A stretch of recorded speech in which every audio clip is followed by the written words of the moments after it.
Beijing has not fought a major war since 1979.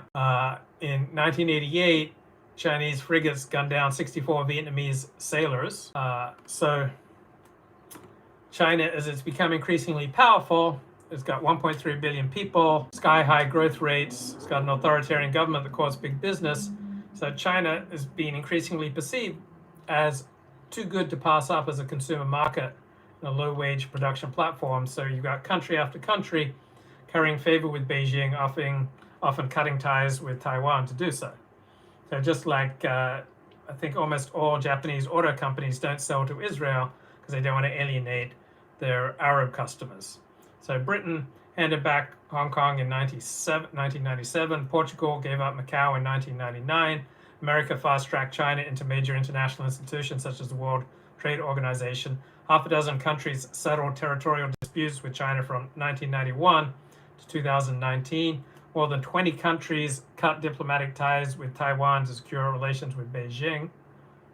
So China was steadily advancing its interests without firing a shot, just hiding its capabilities and biding its time. But those days are now over. So China's economy is sputtering. So from 2007 to 2019, growth rates fell by more than half. Productivity declined by more than 10%. So remember, the average Chinese worker is half as productive as the average Turkish worker. Right? China's per capita GNP ranks 75th in the world. Okay, Chinese debt has surged eightfold in the past 14 years. China's population is aging at a devastating pace, the most quickly aging population in human history, of which we're aware. China is on a path to have its population halve in the next 30 years. In the next 15 years, it will lose 70 million working age adults, gain 130 million senior citizens. So countries are less enthralled by China's market.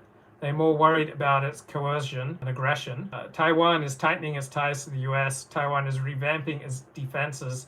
Japan has engaged in the largest military buildup since the Cold War, now talking about doubling defense spending.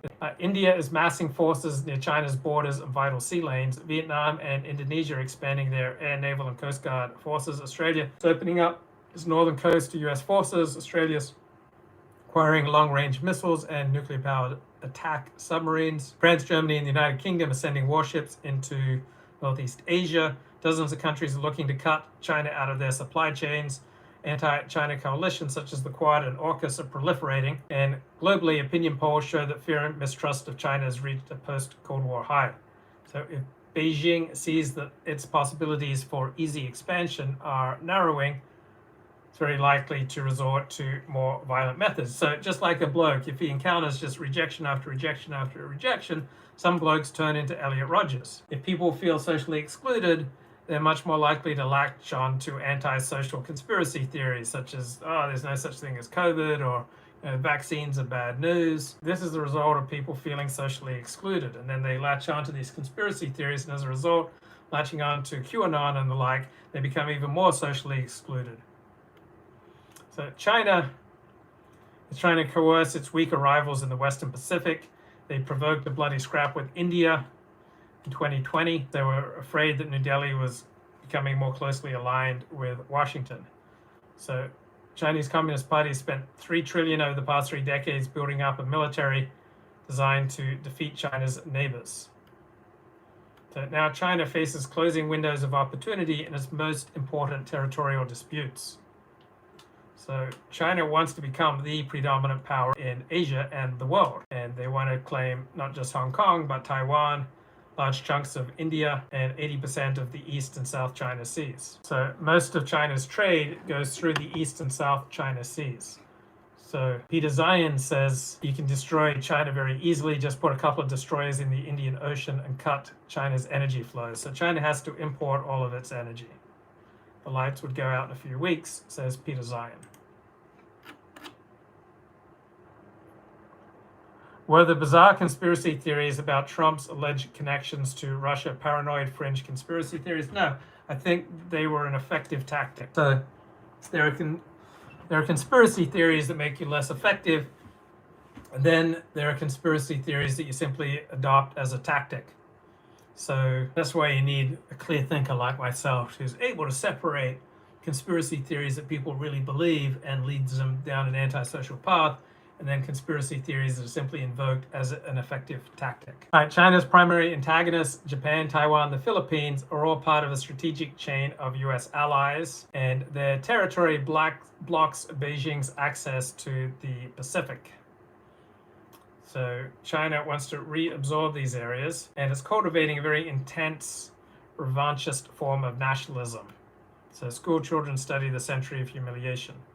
So for many Chinese citizens, making China whole again is as much of an emotional as a strategic imperative. And you may say, oh, 40 when it comes to military strategy. Then talk to me about girlish things like emotions. Well, emotions play a huge role in wars. Like the more committed a group is, the more emotionally involved they are, the more formidable, right? The more likely they are to punch above their weight.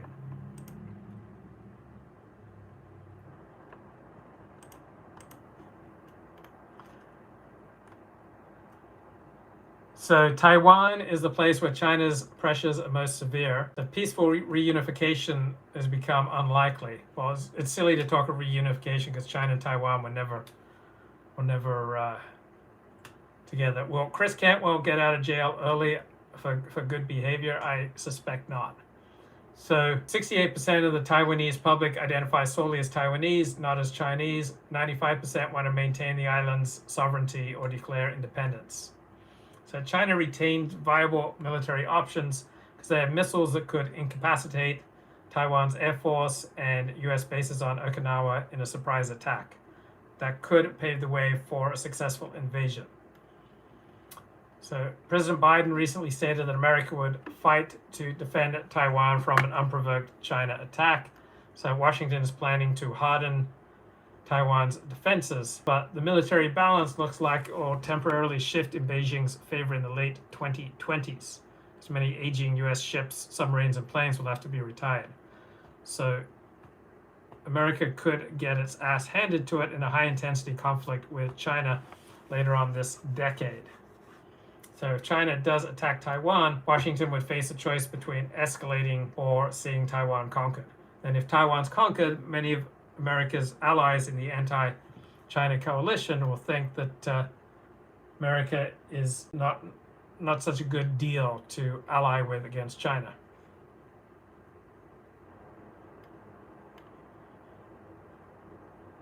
So China regularly sends well-armed Coast Guard vessels into waters surrounding the disputed Senkaku Islands to weaken Japan's control there. So Tokyo wants to regain the strategic advantage, but China could attack Japan just to humiliate it and to deter it from close alliance with the United States.